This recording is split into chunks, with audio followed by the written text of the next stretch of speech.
Live from New Delhi, you're watching DD India News Hour, India's voice to the world. I'm Munmin Bhattacharya, coming up in the next hour. Syrian rebels claim to have entered capital Damascus. Army officers say President Assad leaves for an unknown destination. United States announces a new $988 million security assistance package for Ukraine. India's Defence Minister Rajnath Singh to visit Moscow to attend India-Russia Intergovernmental Commission on Military and Military Technical Cooperation.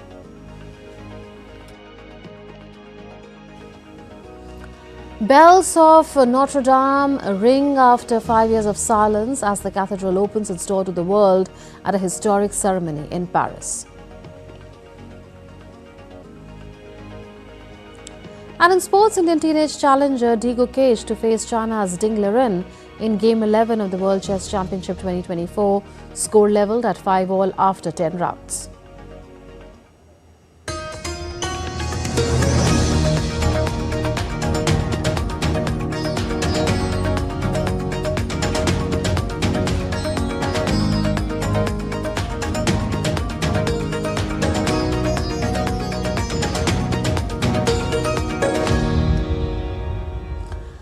Syrian President Bashar al-Assad's rule in Syria has come to an end. He has fled Damascus and rebel forces have entered in the capital. His destination is yet not known, but Syria is now without Assad, as claimed by many sources. The incident signifies an end to 50 years' rule of the Assad dynasty. Syrian Prime Minister Mohammad al-Jalali, who is still in the city, has said that he is ready to cooperate with any leadership chosen by the people and for any handover process after rebels take control of the administration. The rebels have said that public institutions will remain under al-Jalali for now. The rebel forces entered Damascus shortly on Sunday after capturing the strategic city of Homs, severing the capital from the coastal region that is a stronghold of Assad's Alawite sect and where his Russian allies have a naval base as well as an air base.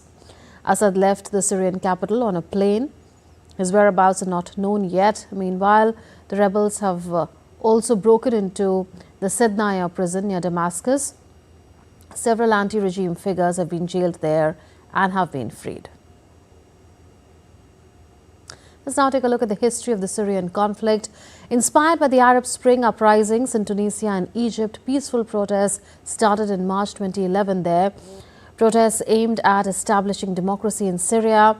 Peaceful uprising against President Bashar al-Assad turned into a full-scale civil war. Issues of unemployment, widespread corruption and lack of political freedom did come up. Also, the government used deadly force to crush protests. So the question now is, who was involved in the Syrian conflict? Well, there are groups that include Free Syrian Army, also known as FSA, Kurdish rebel fighters, Jabhat Fatr al-Sham, also known as ISIS, Hezbollah, Syrian Democratic Forces. Besides that, there's Hayat Tahrir al-Sham, Russia, Iran-backed Syrian government opposition, supported by Turkey, several Western powers, some Gulf Arab states. So the opposition is, of course, supported by Turkey and several Gulf Arab states. Moving on now, US President-elect Donald Trump has said that the country should not get involved in Syria. He added that Syria is not Washington's friend. In a social media post, Trump called Syria a mess. He also said that Russia, which has backed President Bashar al-Assad, was incapable of stopping rebels' march to Damascus as it was tied up in Ukraine. So DD India's Amit Mukherjee is now joining us live for more on this. Amit, as per reports, Syrian President Bashar al-Assad has left Damascus by plane for an unknown destination. Now, Assad's family, we know, has been holding power there since 1971. So does it now clearly look like the end of 54 years of their family rule? Well, very much so, Munmun. In fact, if you look at how things panned out in the last over the last 7 days, in fact, less than 7 days after the fall of Aleppo, where the rebels had taken over, followed by Hama and then Homs yesterday, and then after taking over that city, which is again the place where the entire uprising against the Assad government had started way back in 2011, 10, 11. So that is the place one reckons with right now, home. And close to it is about 180 kilometers where the capital of Syria is, Damascus. So it's very, rebels have already started entering that place. And the rebels have already announced that it is the end of Assad. They have taken over the television and radio stations in Damascus. And it is very clear that they are sending out a message that it's now time for the change of the regime. And it will be people of Syria who will now take charge. They will be in control. The fight which they had, the revolution which had started to seek democracy, to install, a democratic setup in Syria, it seems that it has finally, a dream come true for most of the rebels right now. Munmun? We'll take that point further, Amit, but before that, Assad's allies, including Iran and Russia, have been weakened and distracted by other events in the world, for instance, the Russia-Ukraine war. And besides that, of course, Iran is involved in what is happening in West Asia. Trump has signaled, though, that he'd prefer a hands-off approach to Syria compared to what the US has had a decade ago. So did these factors really precipitate a regime change, if we can call it that? To a certain extent, yes, definitely to a certain extent, but I would not really say that, Assad's ally has fallen weak. If you look at Russia, they have just been, their attentions have been diverted. I wouldn't really say Russia or Iran has fallen weak. It's just that they have been engaged in other frontiers, which is why probably that gave a chance to the rebels, to consolidate their position. And if you look at how the, events unfolded, it's very clear that the rebels have been talking with their allies. It's not very clear as to who is supporting them, definitely, but definitely they have some sort of a support. Otherwise, where else would they be getting the funds, the ammunitions, the armored vehicles, which are now rolling on the streets of Damascus? So definitely there is some, some support that they are getting. But as of now, when we look at the whole situation, everybody has distanced. I mean, they have categorically made it very, very clear it's not our war. If you look at Trump, that's what he said. It's not our war. Let's stay away from it. Even Russia, to a certain extent, in fact, the rebels had been sending Russian administration fillers also that the war is not against them. It's against, the Assad's rule, which had actually suppressed democracy for a long time. So, I mean, somewhere the rebels, apart from preparing their military contingents, to launch this assault against Assad, they have also been reaching out on a lot of diplomatic fronts, along with various countries. Now, if you look at Syria, it is surrounded by 5 countries, with Turkey on top, Iraq on the eastern side, followed by again Jordan and Israel, and of course, Lebanon, where where the Hezbollah has been extending a lot of support, from where they have been extending support to Assad's government. Now, Hezbollah, if you look at Lebanon has also pulls its hands away. In fact, the Hezbollah operatives who were actually stationed along Syria and Lebanon border, they have also been pulled away. So the message is very, very clear, probably. And, it's time for the regime to change in Syria. And somewhere the rebels have been very successful in kind of, establishing diplomatic channels, multiple, allies, which we are not still very clear of. But yeah, definitely they have done that. So the question really is, what happens next? Because we've heard from the Syrian Prime Minister saying that he's ready for the handover process. But this insurgency has been led by Islamist rebels from a group known as HTS, and their roots are in Al-Qaeda, and for years they've been trying to rebrand themselves as a nationalist force. But many are not convinced, and they say that they remain an extremely violent organization and are concerned about what might come next. So could this mean more anarchy in that part of the world? Well, if we go by facts, Munmun, it is a fact that HTS's leader, Jolani, has been an operative of the Al-Qaeda in the past. But if you look at how things are again unfolding right now, he is signing his statements under his real name. Now, Jolani is what his acquired name was when he had been operating as an extremist and an associate of Al-Qaeda. But now all the statements that he's signing are under the name of Ahmed Hussein Al-Shara. That is his real name. So it is very, very clear he's trying to distance himself from his previous Al-Qaeda links. He is reaching out to people of Syria He has said that there will be peaceful coexistence. He has reached out to all those who have been indirectly engaged, the countries which have been indirectly engaged in this whole conflict, and saying it is the war within the country against, a certain regime. It's not with, whether it's Iran or whether it's Russia. So they have been very, very categorical. The rebels have been very categorical in stating that. And in fact, a lot of analysts are looking at Jolani as a person who has transformed from being a jihadist to a pragmatist. So all the steps he's taking, the moves he's making, the statements he's making seem to be striking the right chords at this point in time as far as the change of regime is concerned. And the question of whether there will be an anarchy, that is kind of slowly being addressed by the rebels. Right. Also, considering the situation in Syria economically and socially, 90% of the people in Syria are living under the poverty line, and many are living in limbo and displacement camps. So what is their future now, you think? Well, yes, that has been one of the reasons where, why this uprising has been successful. The war against of the rebellions against Assad has been successful because they somewhere has probably gained the support of the people. If you look, either people out there in Syria, either very rich, the landlord class, or they are very, very poor. So they have been deprived of the basic amenities, and Assad's regime, they have been saying that it has been very, very oppressive. If you look at what has been happening in the last 24 hours, the prisons have been opened, and, those who have been held captive by Assad's forces, they have been freed. And we saw, there are reports and footages of people, of prisoners, the so-called prisoners under the Assad regime, walking free along the streets. And that is one of the steps that the rebels have taken to free people who have been held captive. Thousands of people who were held captives under the Syrian dispensation, under Assad's regime. So to a certain extent, to somewhere, they are striking the right chord, and that's what they're saying. The Syria will now be for its people, which means that the poverty which has been there, the oppression which has been there, that will be addressed by the rebels. That's what their objective is right now, Munmun. Right, we'll leave it at that. Amit Mukherjee reporting from New Delhi on the developments in Syria.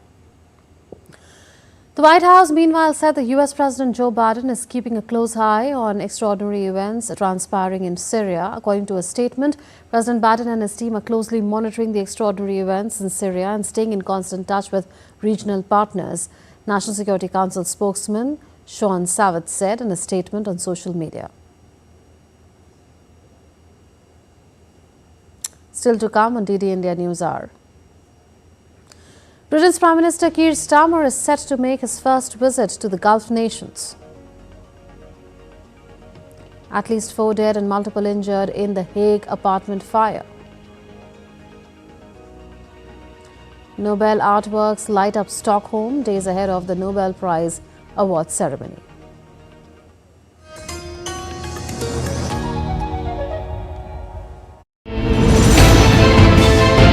Geopolitics and trade deals. Economic challenges amid development. Hard work and the path to prosperity. It's the economy always. Between walkers, money is what money does and says. Supply creates its own demand. Between the bulls pulls and bears tears. When supply chains globalization and India rises to the podium. We'll get you centered with the Economic Brief at 8 p.m. every Thursday on DD India.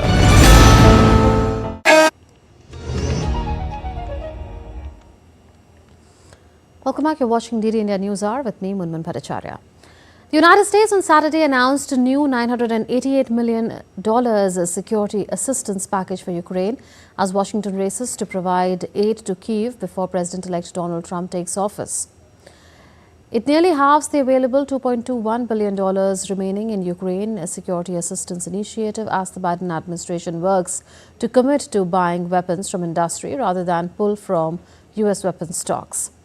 It follows a $725 million package announced on Monday that included a second tranche of landmines as well as anti-air and anti-armor weapons. Trump met in Paris earlier on Saturday with Ukrainian President Volodymyr Zelensky, who said any resolution of the war with Russia should be a just settlement that includes strong security guarantees for Ukraine. The meeting was of huge importance to Zelensky, given fears in Kyiv that Trump may urge Ukraine to make concessions to Moscow. U.S. Defense Secretary Lloyd Austin on Saturday warned that failure to continue opposing Russia's actions would have dire consequences. We understand that Putin's assault on Ukraine is a warning. As I said in Kyiv in October, we are seeing a sneak preview of a world built by tyrants and thugs. A chaotic world, violent world, carved into spheres of influence. A world where bullies trample their smaller neighbors, in a world where aggressors force free people to live in fear. So we can continue to stand up to the Kremlin, or we can let Putin have his way and condemn our children and grandchildren to live in a world of chaos and conflict. This administration has made its choice, and so has a bipartisan coalition in Congress. The next administration must make its own choice. But from this library, from this podium, I am confident that President Reagan would have stood on the side of Ukraine, American security, and human freedom.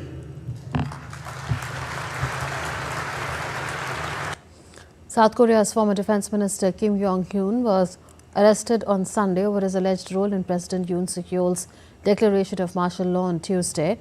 It comes a day after President Yoon Suk-yeol survived an impeachment vote over his calamitous attempt to impose martial law. Kim, who offered his resignation on Wednesday, was seen as a central figure in the country's brief martial law declaration. A senior military official and filings to impeach Yoon by opposition members said Kim had made the proposal to Yoon.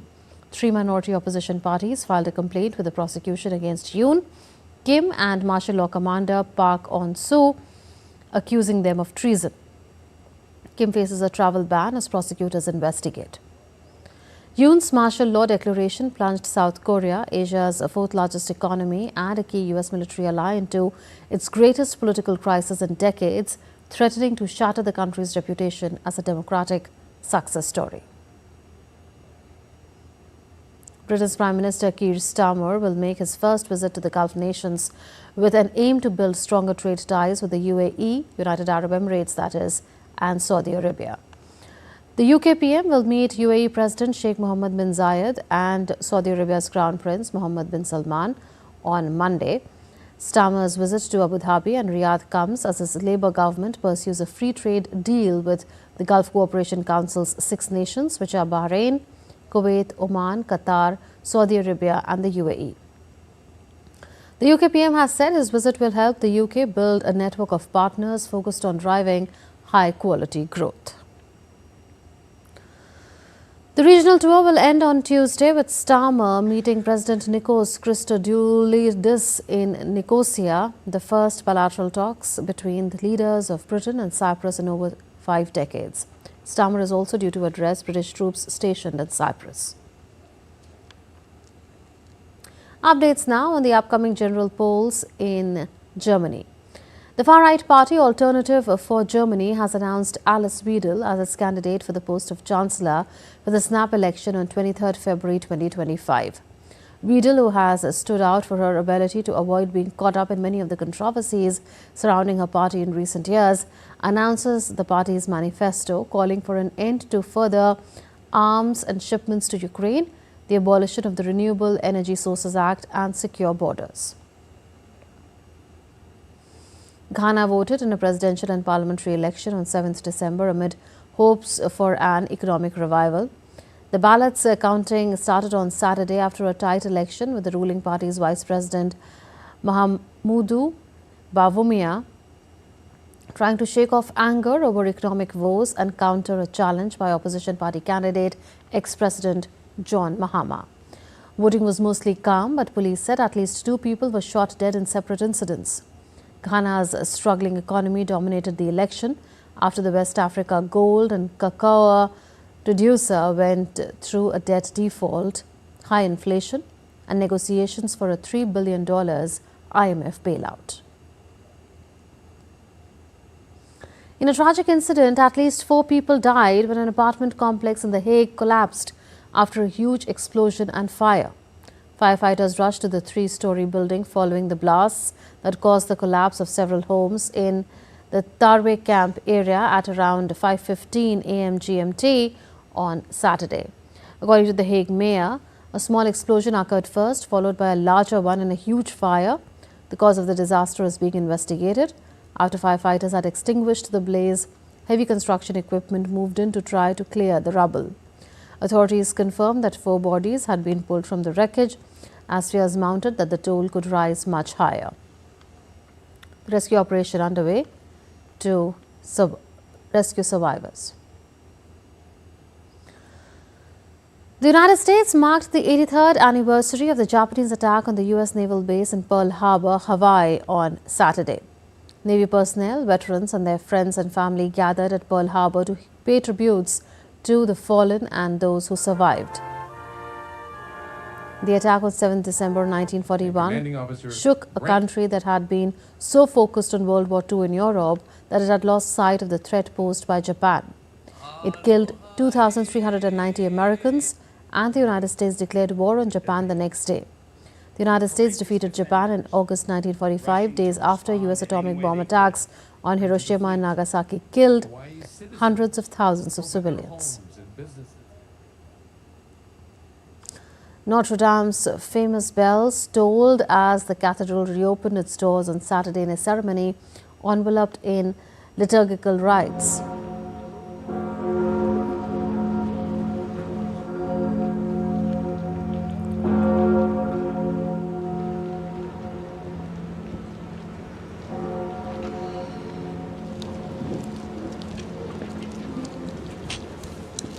Priests filed in a procession in front of the iconic arched doors of the cathedral as the bells rung. Paris Archbishop Laurent Ulrich, whose seat is at the Notre Dame, called upon Our Lady to open the doors of the newly restored church and knocked 3 times with a staff.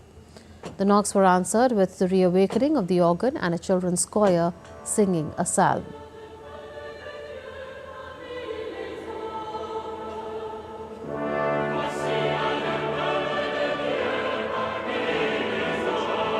The Archbishop ceremoniously pushed the door open, his entrance tracing the sign of the cross at the doorstep.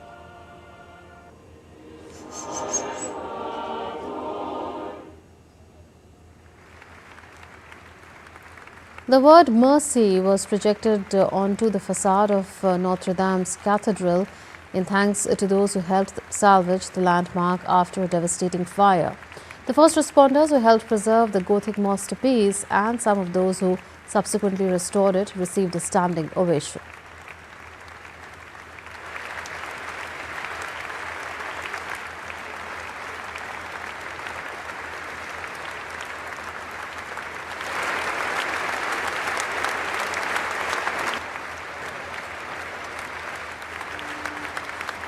In a rare moment of unity, world leaders convened in Paris to attend the ceremonial reopening of the famed Notre Dame Cathedral. Among the guests was U.S. President-elect Donald Trump, U.S. First Lady Jill Biden, Ukrainian President Volodymyr Zelensky, and Prince William.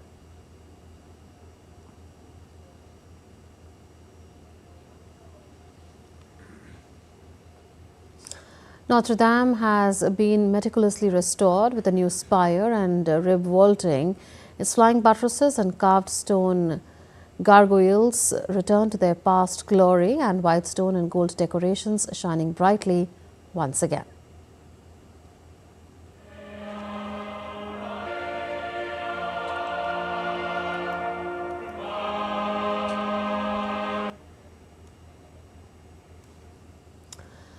US President-elect Donald Trump met with Britain's Prince William in Paris on Saturday as world leaders attended the reopening of the Notre Dame Cathedral. The pair exchanged small talk as they posed for photographers, and Trump was heard remarking that William is doing a fantastic job. The buzz of Christmas cheer and anticipation hangs around Notre Dame hours before reopening. The enthusiast crowd flocked to the Christmas market and took pictures of the iconic cathedral. The Notre Dame de Paris Christmas market is a special one this year. Visitors can visit Square Viviani till Christmas for French crafts and gastronomy, as well as free entertainment for children, including Santa Claus.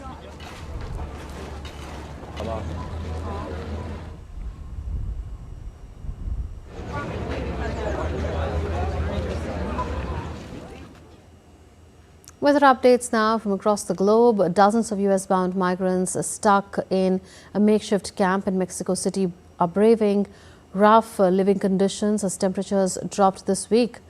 These immigrants, mostly from Venezuela and other Central American countries, have been forced to live in tents constructed from basic materials like boards and plastic bags, with little to protect them from the elements. As the temperature dipped to a chilling 1 to 3 degrees Celsius during the night, many were left grappling with extreme cold, leading to health concerns, particularly for young children. Authorities have put double yellow and orange alert in the region. Storm Dorag brought high winds and severe weather to Britain's west coast and Northern Ireland, leading to roadblocks due to fallen trees and toppling fences. A rare red weather warning has been issued for land swaths of the UK, whereas various flights, international and domestic, were cancelled from Northern Ireland. Storm Dorag brought several hazards, including wind gusts of up to 70 to 80 millimeters per hour around western coast, especially from Devon and Cornwall to southwest Scotland and Northern Ireland. Let's now take a look at some other stories making news around the world. Dubai unveils the world's largest pure gold bar on the market, weighing 300.12 kilograms, worth around 25 million US dollars.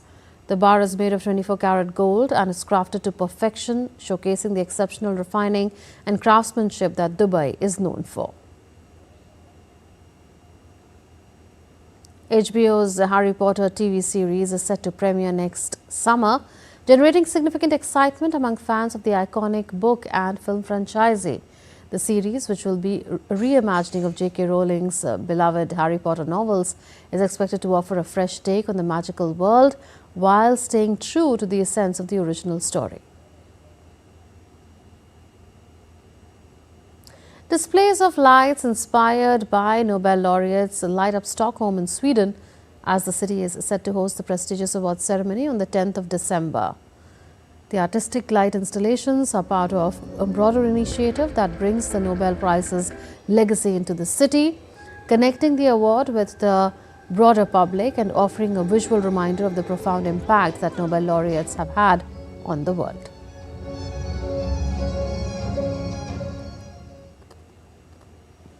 Still to come on DD India News Hour. India's External Affairs Minister Dr. S. Jaishankar to participate in the Manama Dialogue in Bahrain.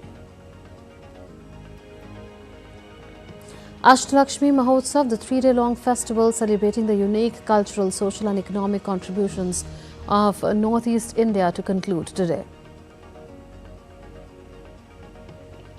India extends crucial relief assistance to flood-affected families in Sri Lanka's northern province.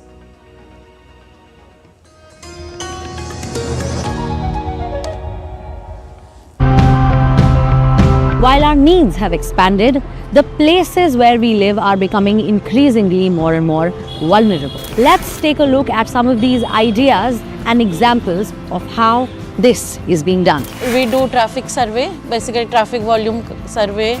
Many intersection has now 0 fatalities and injuries. The streets has 0 dust pollution now. Palmyra bags, it negates the destruction of the root structure because we do not remove these bags. over a period of few weeks, it gets totally degraded and mixes with the soil, which also avoids the plastic pollution. Fish feces is known as sludge and can be used for plantain farming. This is how I started smart integrated farming, which didn't only help my plantain farming, but also all the other crops that I started to grow.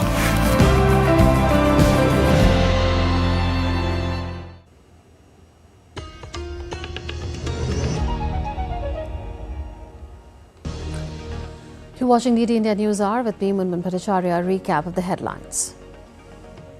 Syrian rebels claim to have entered capital Damascus. Army officers say President Assad leaves for an unknown destination. United States announces a new $988 million security assistance package for Ukraine. India's Defence Minister Rajnath Singh to visit Moscow to attend India-Russia Intergovernmental Commission on Military and Military Technical Cooperation. Bells of Notre Dame ring after 5 years of silence as the cathedral opens its door to the world at a historic ceremony in Paris. And in sports, Indian teenage challenger Gukesh to face China's Liren in Game 11 of the World Chess Championship 2024, score levelled at 5-all after 10 rounds. India's Defence Minister Rajnath Singh will visit Russia on a Sunday to attend the 21st meeting of the India-Russia Intergovernmental Commission on Military and Military Technical Cooperation. During the visit, the Defence Ministers of India and Russia will review the entire range of multifaceted relations between the two countries in the field of defence, including military-to-military and industrial cooperation. Defence Minister Rajnath Singh will also commission the Indian Navy's latest multi-role stealth guided missile frigate INS Tushil at Yantra shipyard in Kaliningrad and pay tributes at the Tomb of the Unknown Soldier in Moscow to honour the Soviet soldiers killed during the Second World War.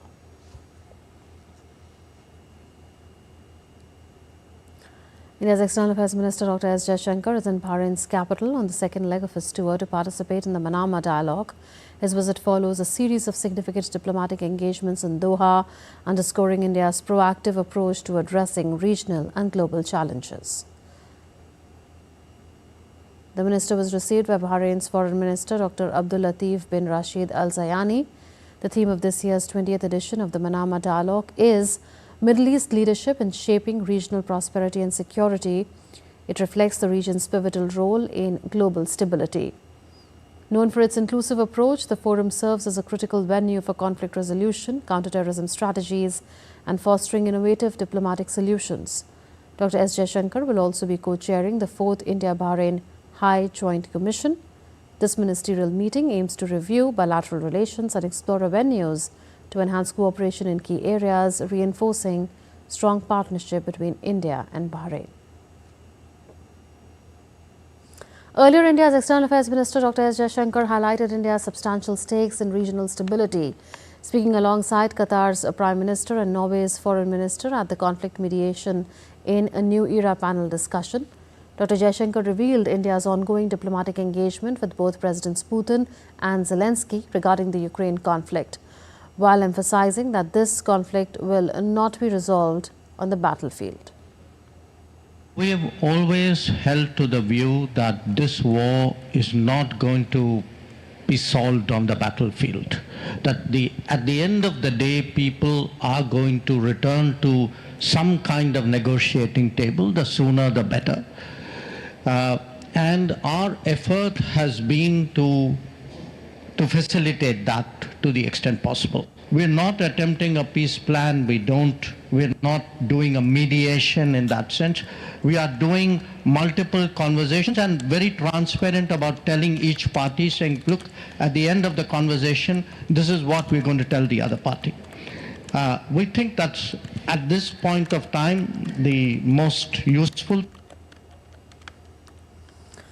Dr. Jaishankar also made the case for an innovative and participative diplomacy.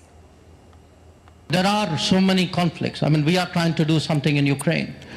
We see Myanmar as almost a kind of a forgotten conflict, where there's an approach like, let's not invite them and the problem will solve itself. So I think there is a greater case for more vigorous diplomacy, for more innovative diplomacy, for a more participative diplomacy, and I think more countries need to have the boldness to bite that bullet. Dr. Jaishankar made it clear that US is India's largest trading partner and India has no interest in weakening the dollar. Where the BRICS remark was concerned, I think, I'm not exactly sure what was the trigger for it, but we've always said that, look, India has never been for de-dollarization. Right now, there is no proposal to have a BRICS currency. BRICS do discuss financial transactions, but certainly where India, BRICS doesn't, each country doesn't have an identical position on this. But where India is concerned, certainly, look, the United States is our largest trade partner, and we have no interest in weakening the dollar at all. Indian priest George Jacob Kuvakad was elevated to the rank of cardinal by Pope Francis in a grand consistory held in the Vatican on Saturday. The ceremony, held at the famous St. Peter's Basilica and attended by clergy and dignitaries from around the world, witnessed the induction of 21 new cardinals from various countries. Hailing from the Archdiocese of Changanassery in Kerala, Kuvakad's appointment brings the total number of Indian cardinals to 6, further strengthening the country's representation in the Vatican. India's Prime Minister Narendra Modi, other senior leaders and heads of churches across India have welcomed the announcement with joy and pride.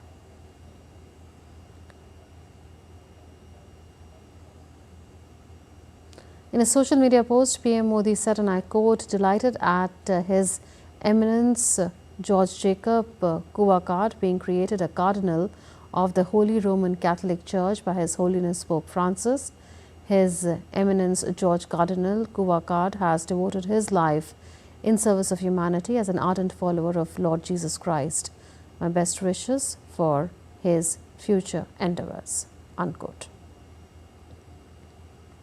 Nebraska Governor Jim Pellin unveiled a statue of Mahatma Gandhi at the governor's office in the iconic Nebraska state capitol premises in Lincoln. The unveiling of the bust of Mahatma Gandhi at the Nebraska state capitol in Lincoln follows the recent unveiling of the Gandhi bust at the base of the Space Needle in Seattle Center on the 2nd of October earlier this year. The proclamation recognizes Mahatma Gandhi's role as a global symbol of peace, nonviolence and justice, and that Gandhiji inspired countless individuals and movements around the world with his unwavering commitment to truth and human dignity. Nebraska is one of the 9 states covered by the newly opened Indian consulate in Seattle with consular jurisdiction. The High Commission of India in Colombo has extended crucial relief assistance to flood-affected families in Sri Lanka's northern province. The aid reached approximately 2,100 families across Mannar and Mullaitivu districts. The relief package included essential items such as mats and blankets, offering much-needed support to families that have been displaced by the recent floods.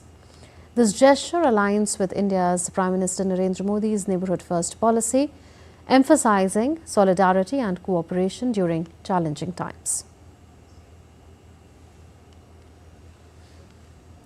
The Asht Lakshmi Mahotsav, a flagship event by the Government of India to celebrate the vibrant culture and development of the northeastern states, concludes today. The 3-day-long festival attracted thousands of visitors over the weekend at New Delhi's Bharat Mandapam. Here's a report. The highlight of Day 2 is the first technical session titled Catalyzing Northeast's Progress for a Viksit Bharat at 2047. The session focused on unlocking the immense potential of the northeastern region in shaping a developed India.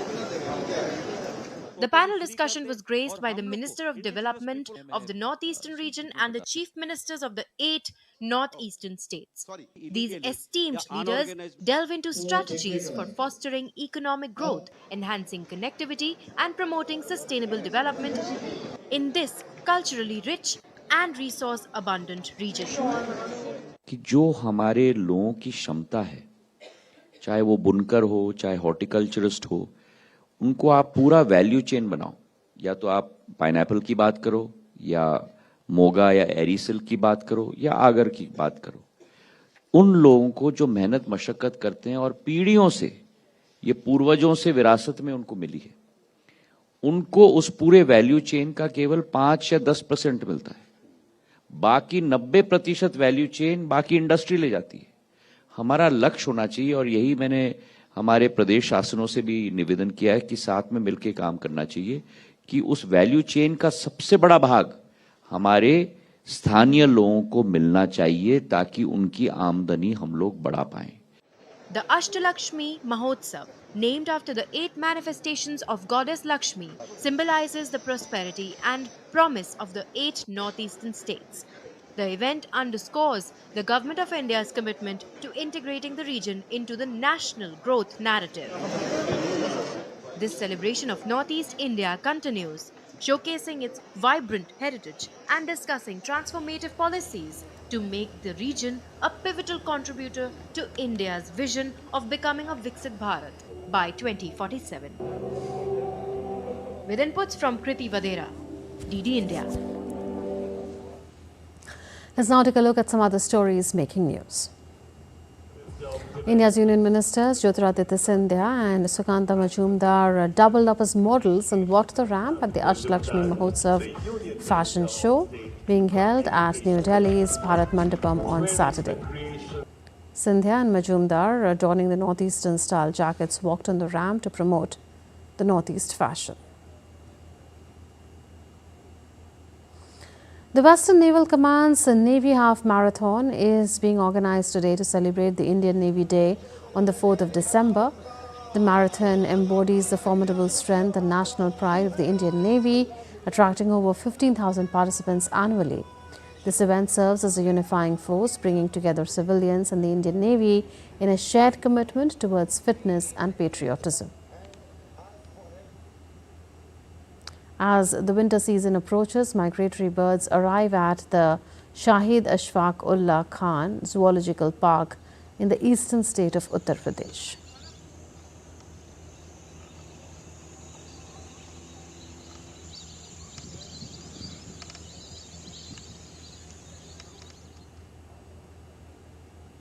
Let's now get you the latest weather updates for India.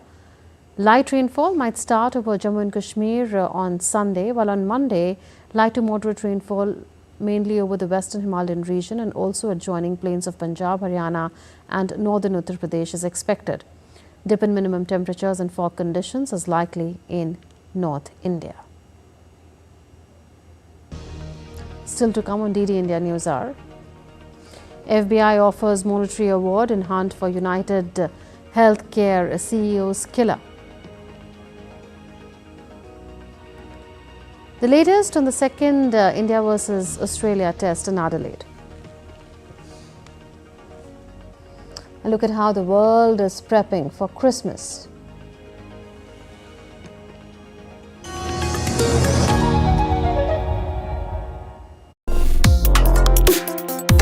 Complex issues, hidden agendas, twists and turns, strategic games.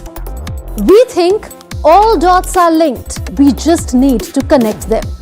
Join me every week as I connect the dots to unravel hidden designs in statecraft, mysteries, and decode issues that matter to you. Watch Connecting the Dots with me at these times on DD India.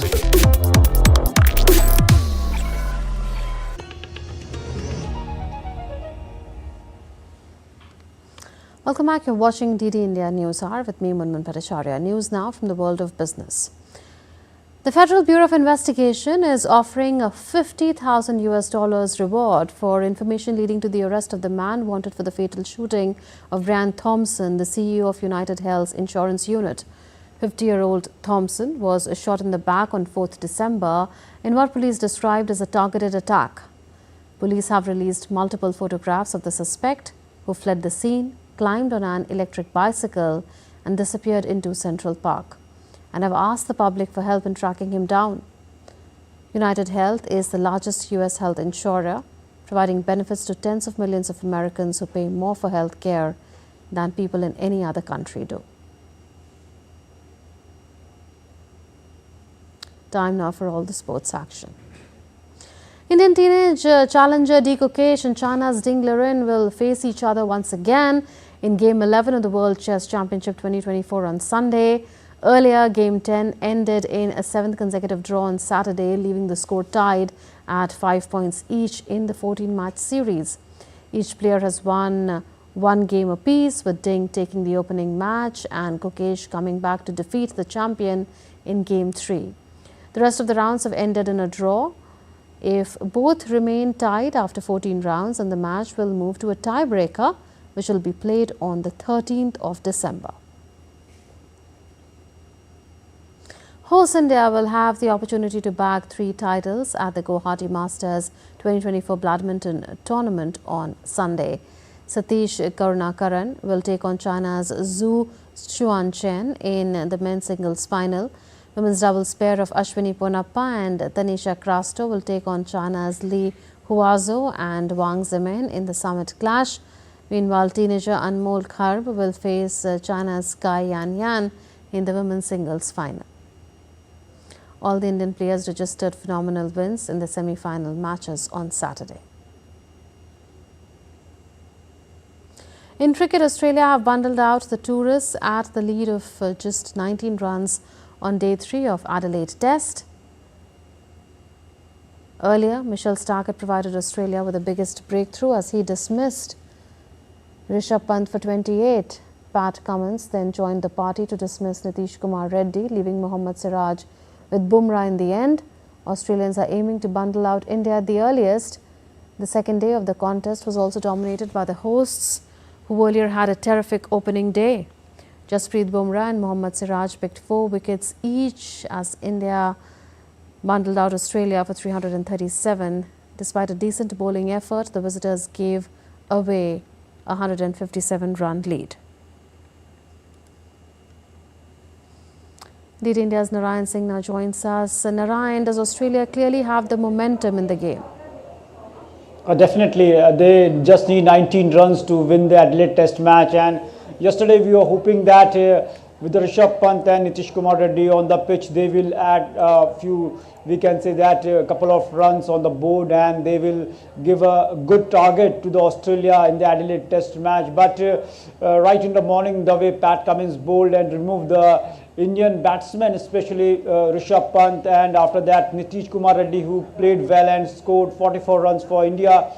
He also went back, and after that no batsman could manage to be there and put a resistance against the Australian bowlers, and now they need just 19 runs. Now it's a formality for the Australian team to win the match, and we were hoping that this match, exactly what went wrong for the India, the way the strategy I think went wrong. They leaked too much runs on the offside, especially when Travis Head was batting, and they could have prepared well for the Travis Head, knowing the fact that Travis Head has always played well against India, whether it is ODI World Cup and World Test Championship final, or in the first match in the Perth also he stood apart from the other Australian batsmen. So India could have strategized the things better against the Travis Head and the Australian team, and could have been planned in a better way to stop the Australian batsmen and the bowler also.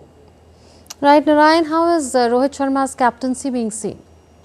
Of talking about Rohit Sharma, definitely as I mentioned, the things they could have strategized well. He was not the part of the first test match in the Perth. After that, he came back. And talking about Rohit Sharma, especially the way bowling changes were there. As we know that the record of the Russian was good at the Adelaide, but he bought him after, we can say, very late in that sense also. But putting a bowler at the right time, at the right juncture of the match also sometimes gives right dividends in the match. And especially the way the things went out in the match, the way Indian batsmen batted, they are just trying to edge the balls on the offside. Instead, they could have left those balls the way Rishabh Pant was out, the way Kohli was out. The things can be done in the better way, especially for the Rohit Sharma too, especially for the Virat Kohli. They are the senior pros of the team, and a lot of responsibility is there on their shoulders. They could have better, we can say, we know that the understanding of the situation earlier played in these Australian conditions also. But all we know that the pink ball test is always going to be difficult, and yesterday they played in the twilight with the pink ball. We know that for every team, even if for the Australia playing with the pink ball in the twilight situation was very difficult, they tried to survive that yesterday's play in the twilight session, but they couldn't. And today we are hoping that they could do better. Rishabh Pant, we know that his record in the test matches against Australia, and the last time around also he stood apart and helped India to win a series in Australia. So everyone was hoping from Rishabh Pant that he will do something today, but unfortunately it was the start of the day and there was a movement in the ball, little movement in the ball, and as well as there was swing in the ball, because we know that always it's difficult for the batsman to play with the pink ball. Absolutely, Narayan. Also, Mitchell Starc continues to really surprise with his form, isn't it? Definitely, the way Mitchell Starc in the first inning, he bowled and just put the Indian batsman under pressure. We can say that he played a crucial role to put Australia back in the match after Travis said. If the first inning doesn't go well for any team, definitely that team comes in the back foot. Especially that happened for the India, and Mitchell Starc, we know that extraordinary bowler, and in the past also he has done fantastic job for the Australian team, and again he did same thing at the right time as Australia were trailing in the series 1-0 after losing the Perth match. So he helped the Australian team to bounce back, and winning this match for the Australia is very important because they are at the second place in the World Test Championship position in the table of the WTC. So if they want to be there in the WTC final, for them also this series is important, and now all eyes will be in the third test match, because now it's a formality for the Australian team to win this match as they just needed 19 runs. We'll leave it at that. Narayan joining us from our New Delhi newsroom.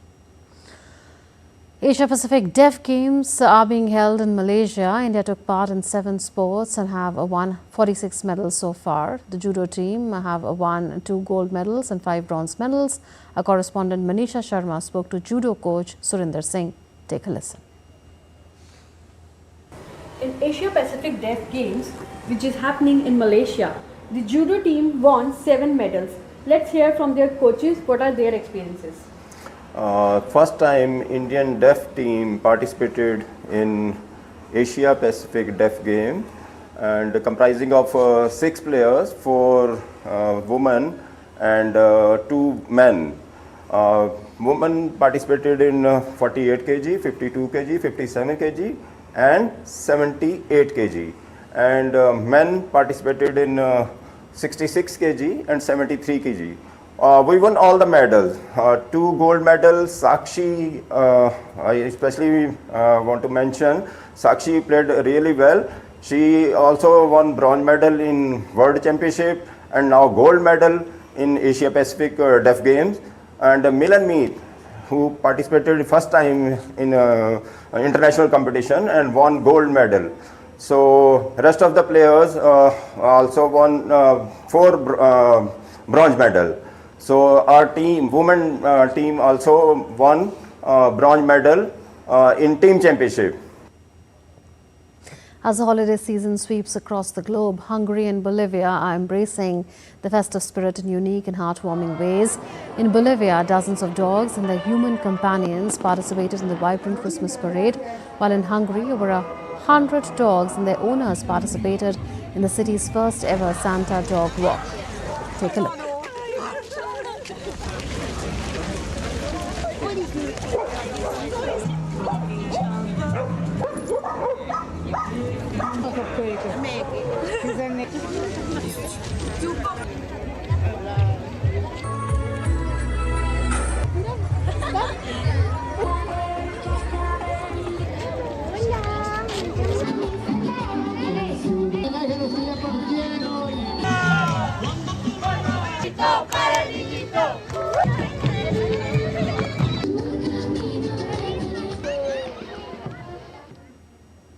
India's public broadcaster Prasar Bharati has recently launched Waves, entering the field of OTT platforms.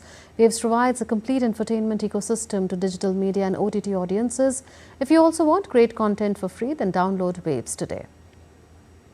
That's all in this edition of DD India News Hour, but do share your thoughts with us on the news of the day. For those on the go, you can get all the latest news and updates from India and across the world on the DD India mobile app. This app is available on both Android and iOS platforms. You can scan the QR code on the screen to download now. We'll be back with more news as it breaks here on DD India. This is Munmun Bhattacharya from all of us here in Delhi. Thanks for watching DD India News Hour. Namaskar.